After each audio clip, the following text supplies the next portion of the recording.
नमस्कार, knocking-news.com में आपका स्वागत है। मैं हूं गिरिजेश वशिष्ठ। अखबार में छपा है, वाह वाह वाह वाह वाह वाह, जापान को पीछे करके हम चौथे नंबर की इकोनॉमी बन गए हैं, हम तीसरे नंबर की इकोनॉमी बनने वाले हैं, जर्मनी को पीछे कर देंगे। तो ये सारी कहानियां, ये रैंकिंग हमको समझा समझा के हमारा निजाम हमारे को बेवकूफ बना रहा है, हमको मूर्ख बना रहा है। इस नंबर का क्या मतलब है ये मैं पहले बता चुका हूं। जिस देश में इतनी डिस्पैरिटी हो, पैसा एक तरफ जाता जा रहा हो, वहाँ जीडीपी के नंबर का कोई मतलब नहीं रहता। जिस देश में 80 करोड़ लोग भूखे मरते हों, अगर सरकार उन्हें अनाज ना दे, वहाँ पर इसका कोई मतलब नहीं होता है। इस देश की पर कैपिटा जीडीपी अगर देखी जाए, उसकी स्थिति बहुत खतरनाक है। यानी आप ये बात मान के चलिए, एक आदमी के घर में भैया तनख्वाह है 100 रुपए और एक आदमी के घर में, दूसरे आदमी के घर में तनख्वाह है 50 रुपए, लेकिन 50 रुपए वाले के घर में खाने वाले हैं 2, 100 रुपए वाले के घर में खाने वाले हैं 50। और ये उदाहरण भी खाने का है, लेकिन जीडीपी का उदाहरण कमाने का उदाहरण होता है। यानी एक घर में कमाने वाले हैं 50, दूसरे घर में है 2, और 50 कमाने वाले 2 कमाने वालों से थोड़ा सा आगे निकल गए तो वो ये कह रहे हैं, देखो जी हम तो इनसे आगे निकल गए। टिक्कर खा रहे हैं सेक के और वो खा रहे हैं निचोड़ी घी की मस्त रोटी और मुकाबला कर रहे हैं। तो हमारा जापान से मुकाबला है कि मैं आपको ये कहने नहीं आया हूँ, ये सरकारी आंकड़े हैं। लेकिन आपकी दशा, मेरी दशा क्या हुई है, हम किस तरह तबाह बर्बाद हो रहे हैं, इसको लेकर आरबीआई की एक रिपोर्ट आई है। इस रिपोर्ट पे हम चर्चा करने वाले हैं। आरबीआई की रिपोर्ट ये कह रही है कि हिंदुस्तान के लोग, अभी तक देश कर्जे में था, सरकार कर्जे में थी, राज्य सरकारें कर्जे में थी, केंद्र सरकारें कर्जे में थी। बहुत सारे आंकड़े हम आपको दे चुके हैं। अब उससे भी खतरनाक चीज, वो कर्जा तो टैक्स लेके उतारा जाता था, वो कर्जा तो दूसरी तरह से उतारा जाता था, हालांकि वो भी हम ही चुकाते थे, लेकिन ये कर्जा सीधा हमारे ऊपर आ रहा है। आरबीआई के आंकड़े कहते हैं कि हाउस होल्ड डेट, पहले आरबीआई की उस रिपोर्ट का नाम सुन लीजिए। ये रिपोर्ट का नाम ही अपने आप में बताने के लिए काफी है कि देश कैसा चल रहा है। रिजर्व बैंक ऑफ इंडिया, वो आरबीआई जिसके चेयरमैन सरकार अपनी मर्जी से चलाती है, और इकोनॉमिस्ट हुआ करते थे कभी, तो वो अपनी मर्जी चलाते थे। अब सरकार ने कहा तुम हमारी मर्जी से चलोगे, हमको पैसे भी दोगे, तो फिर कभी आर्ट वाले को किसी को बिठा देते हैं, आर्ट ग्रेजुएट को। खैर बहरहाल, इस रिपोर्ट का नाम है financial stability report. Financial stability report, इस रिपोर्ट में बड़ी चौंकाने वाली बात की गई है, वो कर्जे की बात है। मार्च 25 तक 5 साल में सबसे ज्यादा लोगों के ऊपर कर्जा आ गया है। जीडीपी का 41.3% कर्जा लोगों के ऊपर है। कौन सा कर्जा? Household debt. पिछले 5 साल के औसत में ये बढ़ा कितना है? पहले 38.3 था, अब 41.3 हो गया है। यानी सीधे 4% कर्जा, जीडीपी का 4%। आदमी की आमदनी का 4% नहीं है, वो जीडीपी का, देश की जीडीपी का, देश में जितना उत्पादन हो रहा है सारा मिला के, उसका 41.3% उस रकम का, जितना देश में प्रोडक्शन हो रहा है, सारी फैक्ट्रियां चल रही हैं, कॉल सेंटर चल रहे हैं, हवाई जहाज चल रहे हैं, जितना देश भर में उत्पादन हो रहा है, उस पूरे उत्पादन का 41.3% जो होगा, उतना कर्जा है हिंदुस्तान के लोगों के सर पे। वो कर्जा नहीं जो मोदी जी ने लिया है, और वो भी नहीं जो राज्य सरकारों ने लिया है। ये कर्जा आपने लिया है, जो आपके ऊपर है। आप कर्जा कब लेते हो? आप तब लेते हो जब आपकी हैसियत नहीं होती कि किसी चीज को बगैर कर्जा लिए खरीद सको या प्राप्त कर सको। नॉन हाउसिंग रिटेल लोन, मतलब आप जो घर के लिए कर्जा लेते हो, मकान के लिए, उसके अलावा जैसे personal loan, credit card, vehicle loan, और ये जो घर के सामान, टीवी, फ्रिज के लिए कर्जा लेते हो, ये 55.3% है। हाउसिंग लोन केवल 28.6% है, और कृषि ऋण केवल 16.1% है। इन सारी चीजों को अगर आप गौर से देखोगे तो ये प्रोडक्शन होने वाली चीजों के कर्जे इसमें कम हैं। ये कर्जे फैक्ट्री के लिए नहीं लिए गए हैं, ये दुकान के लिए नहीं लिए गए हैं, कारखानों के लिए नहीं लिए गए हैं। यानी बिजनेस में पैसा नहीं जा रहा, खेती में नहीं जा रहा। खेती में तो बहुत कम है, 16.1%। इसमें चिंता की बात यह है कि ये पैसा कंज्यूम हो रहा है, और इसलिए कंज्यूम हो रहा है क्योंकि देश के लोगों के पास में अफोर्डेबिलिटी नहीं है, उतनी आमदनी नहीं है कि वो अपनी ज़रूरत पूरी कर सकें।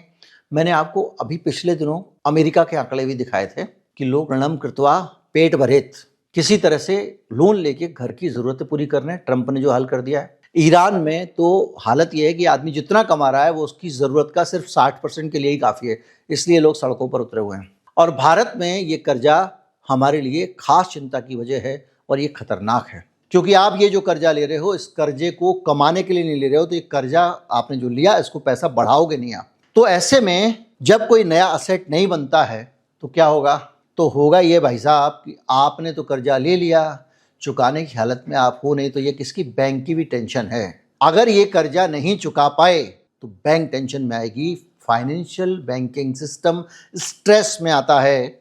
और आपकी अगर आमदनी नहीं बढ़ती, ईएमआई चलती रहती है, तो आज की आपकी जो ग्रोथ है, आज की जो बिजनेस की ग्रोथ है बैंकों की और बाजार की इकोनॉमी की ग्रोथ, क्योंकि आपने कर्जा लेके सामान लिया, तो 8.2% जो जीडीपी है उसकी ग्रोथ, खोखली ग्रोथ है, वो इस देश के लिए खतरनाक है। इस आदमी के लिए तो है ही, ये तो डूबेगा ही डूबेगा। क्यों? क्योंकि ये आज डूब रहा है, इसने आज के डूबने को कल के लिए टाल दिया, कर्जा ले लिया। अब कल जो है इसका जीवन जो है वो किसी तरह देखा जाएगा, चुकाएगा आ गए तो, आज का इसने डूबना टाल दिया। बहरहाल मिडिल क्लास लगातार ईएमआई इकोनॉमी में फंसता जा रहा है और ग्राहक जो है वो ज़्यादा कर्ज ले रहे हैं। आरबीआई कह रहा है कि ये मामला खतरनाक है। कैसे खतरनाक है? वो कह रहा है कि वही सैलरी क्लास है, वही टैक्स पेयर है और वही कंज्यूमर है, यानी जो कमाई करने वाला है वो भी वही है, वही खपत करने वाला है। तो इस वजह से आपकी इकोनॉमी में एडिशन कहाँ से होगा? तो ये खतरनाक स्थिति है और ये एक तरह से ज़्यादा लिवरेज हो चुका है। ये आदमी ज़्यादा दबाव में आ चुका है, खर्चे में आ गया। तो क्या हो गया? इसको आप ऐसे समझो कि पूरी इकोनॉमी इन कुछ लोगों के कंधे पे आ गई है और इनकी टांगें हिली पड़ी हैं, जो कि ये कर्जे में है। यही खपत ला रहे हैं। भैया मैं ईएमआई पे जाके टीवी ले आया, खपत बढ़ गई, बैंक ने मुझे पैसे दे दिए, तू टीवी खरीद ले, तुझे देश की जीडीपी बढ़ गई, देखो जी। और मैं ले आया और बैंक मुझसे कह रहा बेटा चुकाना तो तुझे ही पड़ेंगे।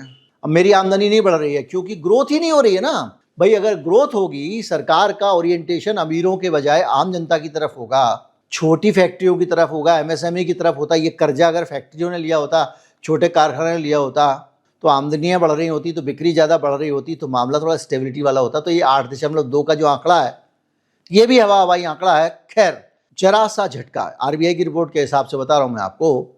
अगर जॉब लॉस हो गए, ये बंदा तो गया, बैंक भी गया, मेडिकल एक्सपेंसेस आ गए, अचानक खर्चा आ गया, कोविड आ गया था, कई लोगों को अस्पताल में भर्ती होना पड़ा, कई लोग 10-10, 15, 20, 25, 30, 50 लाख बिल बना दिए डॉक्टरों ने।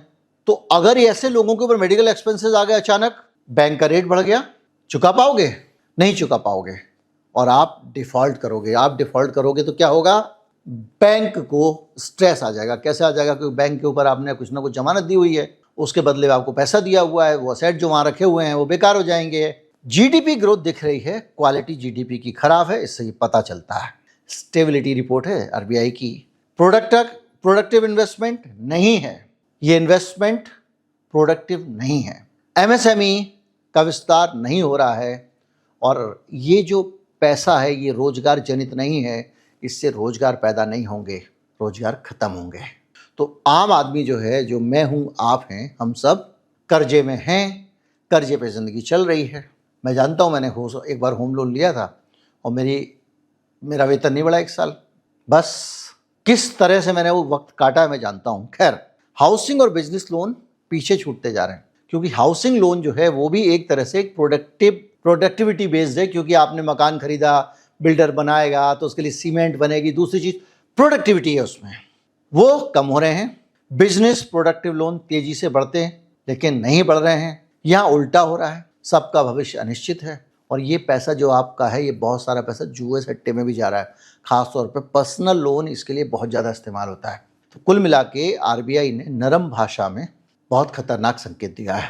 भारत का कर्ज ईएमई से कम है, माना कि बहुत ज़्यादा नहीं है, बर्दाश्त की हद के बराबर है, लेकिन प्राइम बोरोवर्स बढ़ गए हैं और इस वजह से प्राइम बोरोवर्स क्या होते हैं? जो सीधे कर्ज ले रहे हैं, और इस वजह से कर्ज बढ़ रहे हैं। खपत वाला कर्ज सबसे तेज बढ़ रहा है, सेविंग्स में सुधार हुआ है, लेकिन फाइनेंशियल वेल्थ की ग्रोथ स्लो हो रही है, यानी कुशन पतला है, बचा के रखने के लिए हालत खराब है। कुल मिला के भारत की अर्थव्यवस्था उधार पे चल रही है। जब तक लोगों को काम नहीं मिलेगा, ज़्यादा से ज़्यादा काम नहीं करेंगे, बैंक का पैसा लोगों को काम देने के काम नहीं आएगा, तब तक देश की तरक्की भूल जाओ। इधर से टोपी, उधर से टोपी, आज कर्जा ले लिया, बैंक से पैसा ले लिया, परसों पता चला कर्जे बैंक डूब गया, बैंक का सारा क्लीन दिखना चाहिए तो उसने राइट ऑफ कर दिया, राइट ऑफ करने के बाद में वो पूरा पैसा 4% वसूल हो रहा है, कोई पैसा निकाल के बाहर भेज दे रहा है, कोई उद्योगपति उठा के जो है वो शेल कंपनियों में पैसा लगा रहा है, कोई उठा के शेयर में लगा रहा है, कोई सोना खरीद रहा है। लेकिन हिंदुस्तान में इतने खराब हालात हैं कि वो फैक्ट्री नहीं खोल रहा है। और फैक्ट्री नहीं खोलने के पीछे उसका दोष नहीं है, सिस्टम का भी दोष है। इसलिए दोष है कि एक तो फैक्ट्री खोलना बहुत मुश्किल और उसके बाद उस फैक्ट्री का माल बिकना मुश्किल, क्योंकि जनता की जेब में पैसे नहीं है। तो ऐसे में मैं फैक्ट्री खोलूं और 12% की कमाई करूं, 14% की कमाई करूं, उससे अच्छा है कि मैं म्यूचुअल फंड में पैसा लगा के 20% की कमाई कर लूं, सोने में लगा लूं, उससे कमाई कर लूं। तो भैया इतने सारे लोग कहाँ से कहाँ जाएंगे, इस देश में रह रहे हैं। जाहिर बात है भूखों मरेंगे। तो अभी तो आप अनाज दे दे के उनको शांत रखे हुए, चलो भाई पेट भर जाएगा। कल से अगर ये नहीं हुआ तो मनरेगा में आपने छीनना शुरू कर दिया रोजगार, क्या होगा? जिनकी जेब में पैसे हैं सभी को उन्हीं को ही तो लूटेंगे और अपने आपस में तो लूटेंगे जरा शुरू में, चलो भाई फिर उन्हीं से बदला लेंगे, उन्हीं पे झपटेंगे।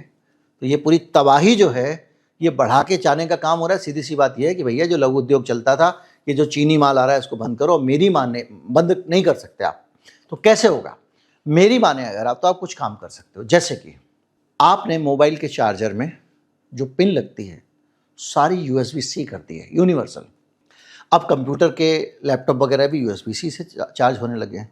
जब इसमें ये हो सकता है तो घर में लगने वाले बिजली के बल्ब के 20 डिजाइन क्यों, 50 डिजाइन क्यों? पहले भी तो कम थे।